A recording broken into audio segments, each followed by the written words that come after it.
et je vous retrouve pour vous parler des applications WPF avec le framework .NET. Déjà, c'est quoi une application WPF?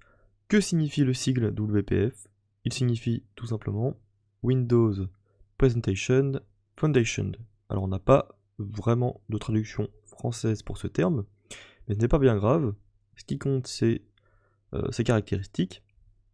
Donc le WPF, c'est en fait une spécification graphique qui est apparue avec le .NET 3.0.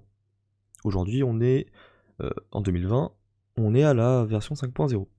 WPF intègre le langage XAML pour manipuler les interfaces utilisateurs. Cela se rapproche beaucoup du langage HTML que les développeurs web connaissent bien. Par rapport à une application classique Windows Form, WPF est entièrement vectoriel pour les images, mais aussi pour les textes. Ça veut dire que la taille des objets peut être agrandie en fonction de la résolution de l'écran sans avoir un effet de pixelisation. On va aussi avoir une meilleure gestion des données avec la séparation de l'affichage et du traitement. Et donc, pour voir si ce que je viens de vous raconter est vrai, je vais vous proposer de créer un projet WPF sur Visual Studio. Sur Visual Studio 2019 pour ma part, on peut créer un projet en cliquant sur le bouton ici. Et ensuite, il vous faudra tout simplement rechercher le type de projet WPF, donc C# Windows Bureau. Et on recherche ici application WPF, application cliente Windows Presentation Foundation. Suivant. Et vous créez tout simplement votre projet. Une fois votre projet WPF créé, vous arrivez donc sur ce champ d'interface avec le fichier main.window.xaml. On a donc du coup deux choses à l'écran. Notre fenêtre telle qu'elle sera lorsqu'on va lancer notre programme, et en dessous, le code XAML lié. Alors, je vais zoomer un peu.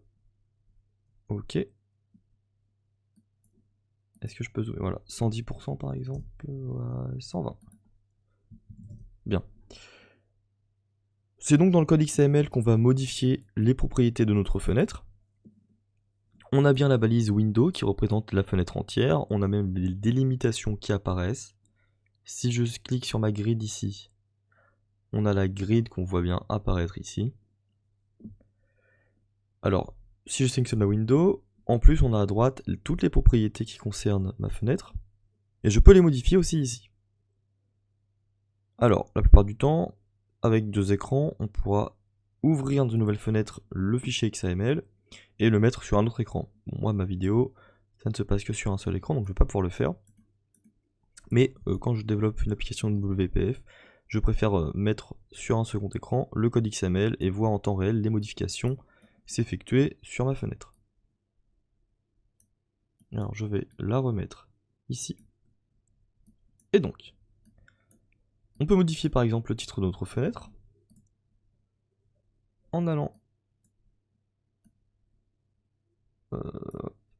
dans la propriété title. Par exemple, on écrit mon application, on voit le rafraîchissement qui se fait juste ici. Je ne peux pas dire ça. Voilà. On peut modifier la taille de notre fenêtre en mettant par exemple du 600 par 480. Comme ceci. On pourrait très bien même aller ici renommer comme ceci dans nos propriétés à droite. Si on veut lancer notre application au centre de notre écran, on n'a qu'à utiliser la propriété Windows Startup Location égale Center Screen. On a l'autocomplétion dans l'XAML, donc c'est très pratique. Si j'exécute mon programme, il devrait se lancer au centre de l'écran. Donc avant de continuer sur notre main.window.xaml, on va se rendre dans le point d'entrée de notre application, la classe de base, qui est le fichier app.xaml. Voilà, c'est lancé au centre de l'écran. Ok. Donc, dans votre explorateur de solutions à droite, on peut faire un clic droit, concepteur de vue. Même pas sur... on peut juste faire un double clic ici. Ok, ça s'est affiché ici. Alors ça, je m'en fiche. Et donc ici, c'est le code de notre app.xaml. on voit ici une propriété intéressante, Startup URI. Il s'agit en fait du point d'entrée de notre application, quelle fenêtre va être exécutée en premier. C'est-à-dire que dans mon explorateur de solutions, si je crée un nouvel élément, donc une nouvelle page, donc un affichage de contenu, page, je l'appelle donc page.xaml, alors autoriser, voilà. Alors intéressant, ça m'a créé quelque chose qui n'appartient pas au WPF. J'ai dû me tromper. Nouvel élément. WPF en effet. Voilà, une page WPF. Page.xaml. C'est bon. Je vais rétablir ma disposition de fenêtre. Ok. Page. Si je vais du coup dans mon app.xaml, que je change mon startup URI par page, et que je lance mon programme,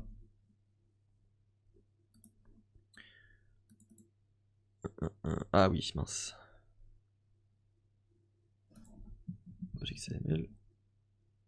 Ici, comme j'ai créé un fichier XML qui s'appelle page, or le mot-clé page existe en C#, je vais pouvoir renommer mes objets, ma classe page qui provient du fichier page.xaml.cs, puisqu'il faut savoir que chaque fichier XML a son fichier de programmation en C#.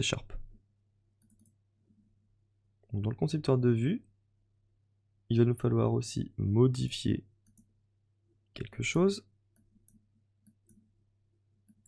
Alors page, la classe, voilà, x2.classe.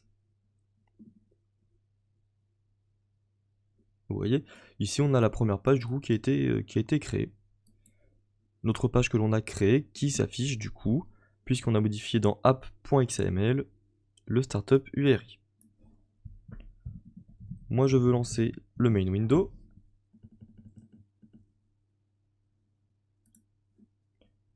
Et ici on aura du coup mon application qui va s'exécuter avec main window.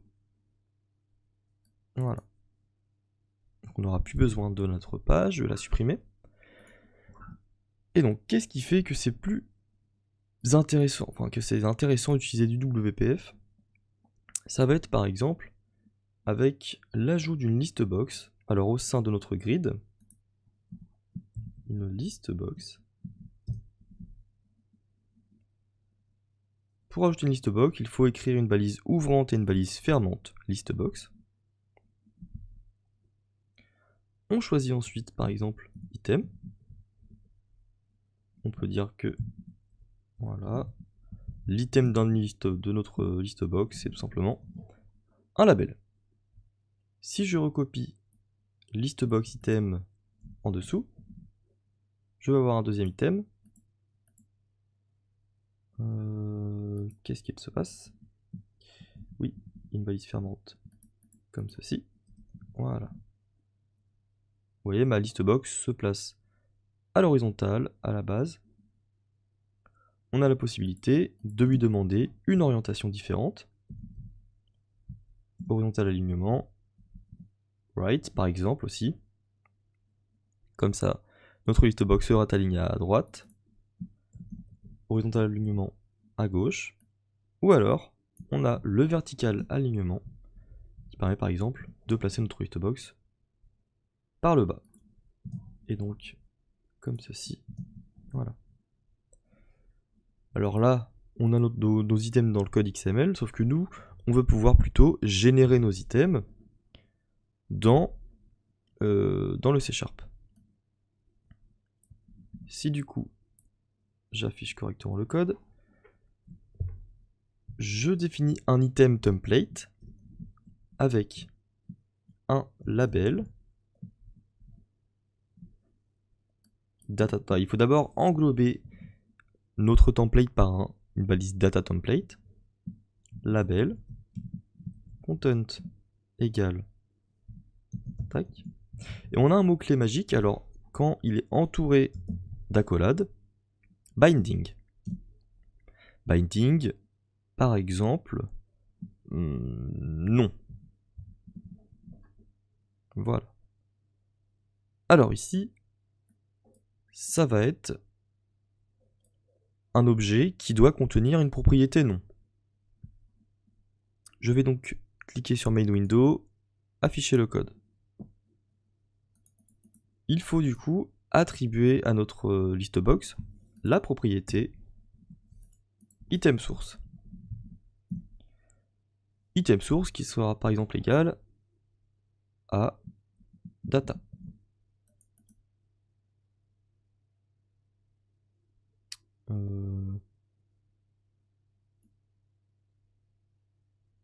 Sauf qu'ici, on ne va pas le faire directement dans notre XAML, mais dans notre C#. Alors on peut très bien créer un objet, donc ajouter classe utilisateur, et donc notre utilisateur va comporter un nom que l'on peut du coup obtenir et définir. Dans notre main window,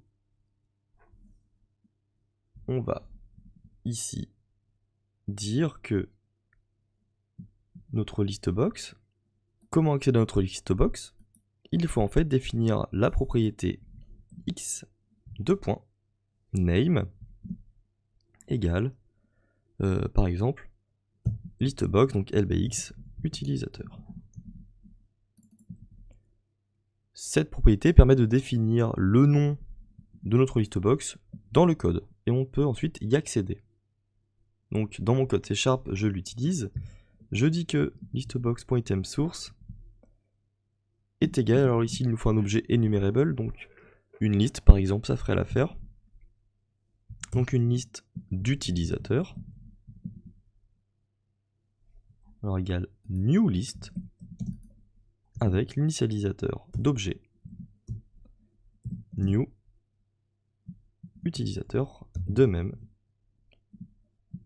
Par exemple, nom égal pour Timinax.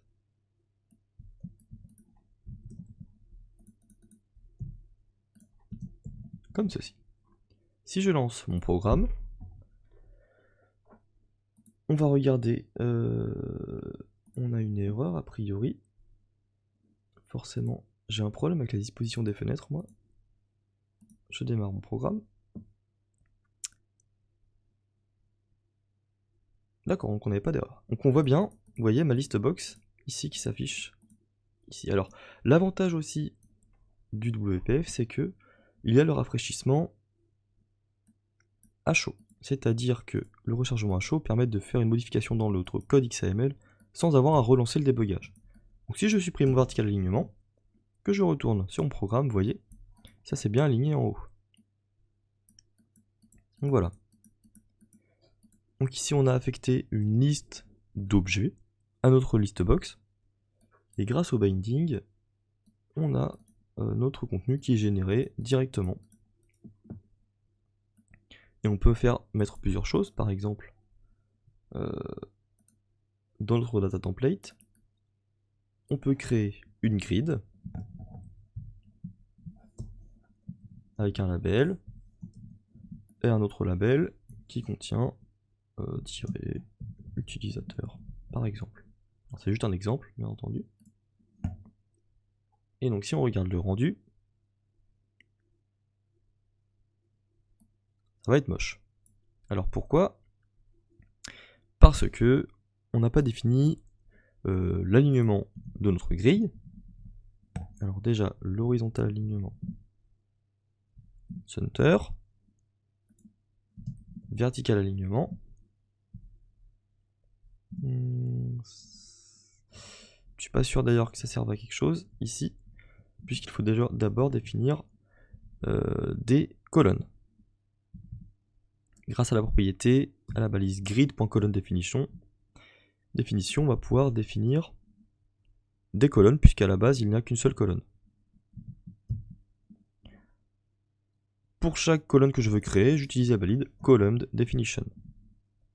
Ensuite, je définis par défaut. Alors par défaut, on a tous nos éléments seront placés sur la première colonne. Donc pour modifier ce comportement, j'utilise grid.column égale 0 la première, 1 pour la deuxième. Et maintenant, on a bien, vous voyez, dans la première colonne, le nom, et dans la deuxième, le tiret utilisateur. On a aussi la possibilité de modifier